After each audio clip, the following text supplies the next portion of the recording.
My name is Gina Johnson. I am a class of 2019 Foster MBA. Probably shouldn't look at the camera. Prior to coming to get my MBA, I was working for a healthcare software company called Epic out of Madison, Wisconsin. But I'm originally from Seattle and was excited to move back for the program. And I ended up getting an internship at ECG Management Consultants, which is a healthcare specific, all provider side healthcare consulting firm. And I'll be going back full time. So I'm definitely a planner, and so I had a pretty elaborate sort of spreadsheet that was listing out what are all of the kind of tasks I needed to do for interview prep.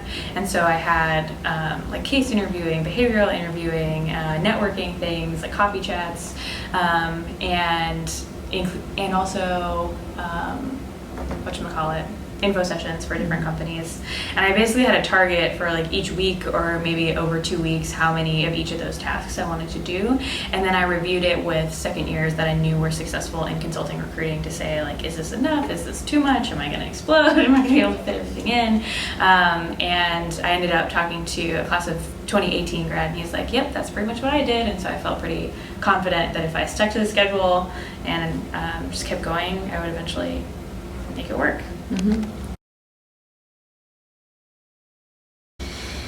I feel like the only way to learn what case interviewing is like is to do it a bunch. And so I took advantage of the Foster Consulting Society hours, and basically I was trying to do at least 2 a week.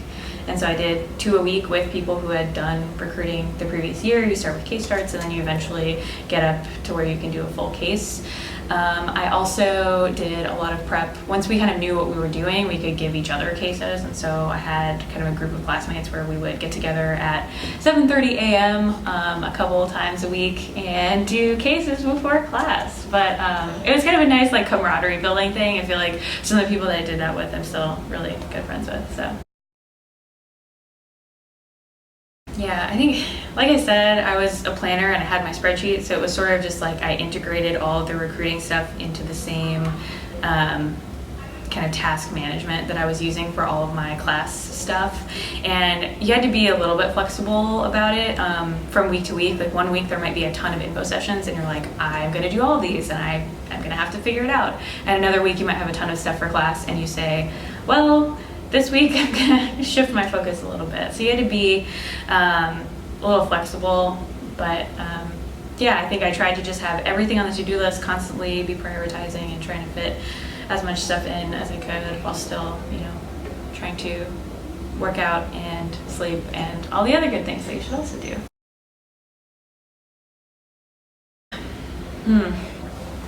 I think what went well was having a plan and knowing, like I came into case interviewing saying I have no idea how to do this, I'm starting from square zero, and so I need to like build in a lot of hours to make sure that I get to the level that I want to get to. And I had enough data about how many cases do you need to have done before you can be successful in this kind of environment, and so I had a target and I was working toward that.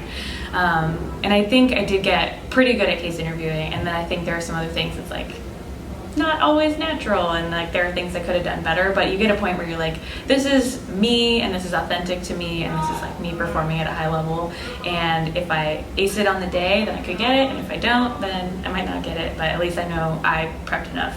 And so it's going to be eat a good breakfast, that kind of stuff that kind of makes or breaks you. But I wish I had done more behavioral interview prep. It was something that I knew I had struggled with when I was searching for jobs after undergrad.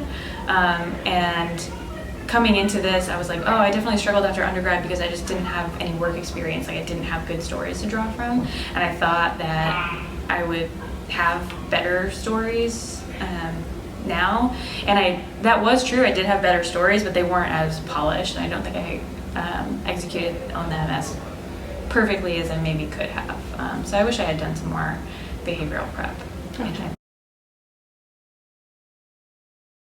I think the big thing with second year recruiting, I mean, fortunately I went into it with a job in hand already, and so I could be a lot more choosy about what places I applied to and what places I really put in a lot of effort because I had a nice BATNA. And the other big change for me. I took on a lot of leadership roles, and when you first start, you really don't have a lot of leadership roles, or they're pretty minor. And so I was a Fritzke Fellow and a peer advisor, and I was the VP of Career Development for the MBAA, and I was on like 2 or 3 other club boards. I was doing a lot of stuff, and so trying to also balance recruiting with that was challenging. And I think recruiting, because it was something that only really affected me, I felt, and because I had that kind of good fallback offer, I kind of let it slip a little bit. So hard to fit in, good to prioritize. But at the end of the day, I had an offer that I was really happy with. And so I went through the recruiting process with a few other companies, and I felt pretty good about how I performed in those interviews and didn't get them. And I was like, that's cool, got a job I'm excited about, so I'm gonna go back.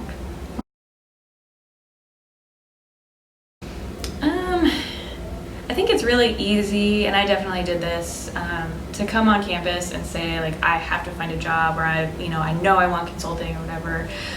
But trying to be open to the other types of jobs and the other experiences that you could have.